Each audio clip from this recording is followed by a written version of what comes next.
Okay, so this game against Carolina, before we get into it, into game two between the Carolina Hurricanes and the Boston Bruins, I've said that a lot over the past 3 years.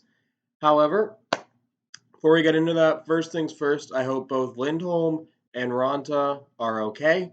I feel like that is always an important thing to mention when a player gets injured.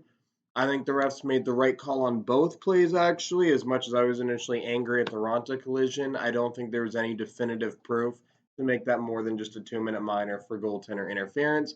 I could maybe see the NHL. Sorry, I'm watching the Oilers Kings as I watch this. So if you see me, I'm just getting distracted occasionally. However, coming into this game, or back to the Ranta play.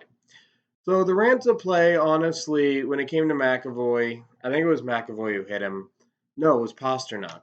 McAvoy was involved in other stuff. But when it came to that play, as much as I could bash, and talk about dirty of a play that is, as much as I wanted to, other than the fist coming in the air, which could be accidental, it could have been on purpose. I didn't see enough to definitively call out the player for saying it was on purpose.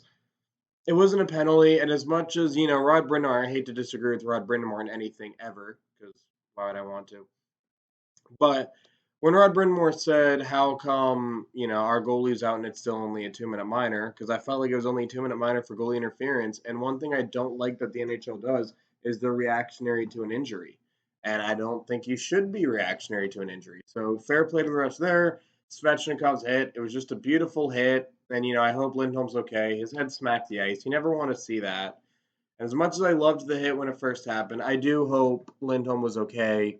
And I think 9 times out of 10, when you hit a guy like that off the chest, he's not going to get injured. It just happened that for this one, he did. So, it's one of those things that happens. Hang on, I got technical difficulties on my computer here. Sorry, 1 second. Okay, I got that taken care of. So, as like Lindholm, that hit on Svechnikov, 9 times out of 10, a player takes a big hit to the chest, they're not going to get injured. However, this one, he just fell perfectly. Vander Kane just scored. That's great. I'm rooting for Edmonton. They're my third favorite team. I think I've gone through my favorite teams before. If I haven't, off-season video. But as much as that's a great play, and then overall in the game, now onto the game because we talked about the injuries and the potential controversies. So, on to the game itself. Boston came out for the first 10 minutes really strong. They came in ready to play. Carolina held strong, and it's almost like Boston tired themselves out because, for the most part, I'll get into a little bit at the end of the game where I think that changed a little bit. However, for the rest of that point on, it was all Carolina. Svechnikov played an amazing game, as much as both Hurricanes goalies played well that were in net tonight. You don't normally say that about a win. Again, hope Brant is okay. But I thought Kiyotchev, sorry to the family of that goalie and Kiyotchev himself. I'm going to struggle with your name for a bit until I can get it right. And hopefully by games like 5 or 6, depending on how much he plays, I get it right. And by the offseason, I get it right. But Pieter, I'm just going to call him Pieter because that's slightly easier to pronounce, even though I'm still botching that. He came in and he did a really good job. The two goals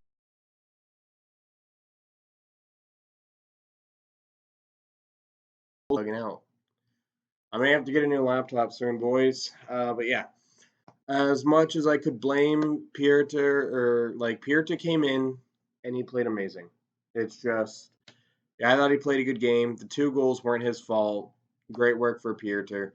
The penalty kill was probably the best thing about this game, in a game where a lot went right. I mean, the Canes' penalty kill was unstoppable, except for a little bit. And they kept getting goals. They got power play goals. They got even strength goals. I mean, that was just a dominant performance. And I mean, I've legit lost track who got goals tonight.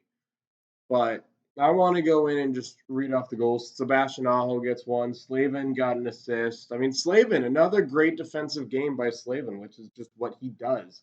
It feels weird because Slavin does things that I feel like pointing out every game. But if I talk about how great of a defenseman Slavin is, which I do a lot anyway, it's going to these videos get repetitive because it's like, yeah, I mean, that's just how good of a player he is. Jesper Foss got the first goal of the game. Sebastian Aho, which, I mean, yeah, like Sebastian Aho again. And another great thing about this line, Nino Niederreiter, it's all the lines that have scored these 10 goals in 2 games, which is just an amazing feat in the first 2 games of your playoff hockey. You couldn't ask for a better start to the playoffs, but it's been a wide range of players. There's been a few standouts. Sure, Ronta in game one, Svechnikov. I thought Seth Jarvis has been playing phenomenal, but it's been all 4 lines. I mean, you can't like it's just a wide, diverse range. If you were to ask me if the playoffs started tomorrow and all the players maintain the same pace at the level of playing, I don't know who you give the Conn Smythe to. I do have someone in mind, actually. That's a lie. I do. So, I mean, yeah, it's just been dominant. The only thing that made me nervous, and he can't do this later in the playoffs, is Boston did get back into this game. And it's because I didn't feel like Boston started playing a lot better. Carolina just got complacent because I mean, to be fair, it was all Carolina for 2 games other than 20 minutes of play. And so, I can't blame Carolina, but it's playoff hockey. You got to maintain that pressure. And Boston came in strong. They got the first goal on a penalty. And then, the Canes took a couple dumb penalties, but Carolina's done a good job, since I am talking about penalties here.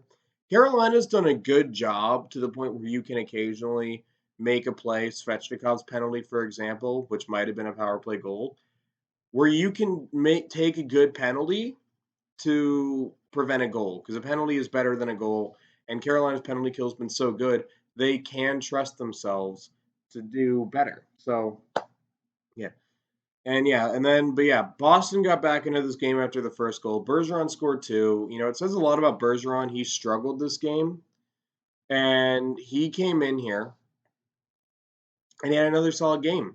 I mean, Patrice Bergeron, and he got 2 goals. Patrice Bergeron is a great player, and that's the thing. You can't let up against any team in the NHL because there are going to be players who, even if they're having a bad night, if you let up, they're going to be able to get their team back in the game. Carolina has Svechnikov, Aho, Slavin, those 3 guys. Slavin, I think, is more shut down, but you get what I'm saying.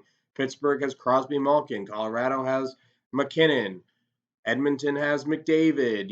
LA has Kopitar. It's just there's a lot of guys. There's a guy on every team that if you let up when you're dominating the game, and no matter if you're up by 3, 4, maybe even 5, those guys can get you back in the game. So as Carolina gets in, hopefully as they start to look for the rest of the series and God willing, the rest of the playoffs, you can't let up when you're up by 3, even if you're up by 3 goals. You just can't. Now that I found something to criticize the Canes for in the past 2 games, because really there's not a lot, and I think that might be a bit of a reach, but you always got to take good with the bad in every game. I try to have that philosophy, and I try not to rage when the Canes play bad.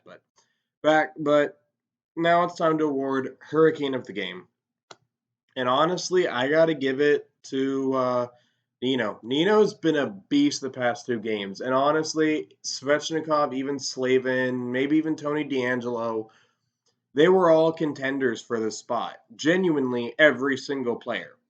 But on it was, I just, Nino, for game 1 and 2, he's been the second best player in game 1. And he was the best player for the Canes in game 2. Got 2 goals, laid some big hits in both games, got under players' skin. I mean, Nino's just been an absolute animal. So, but yeah, if you guys are watching this video, hit like and subscribe if you want to support the channel or the page or whatever you want to call it. And yeah, 2 down, 14 to go. Let's fucking go.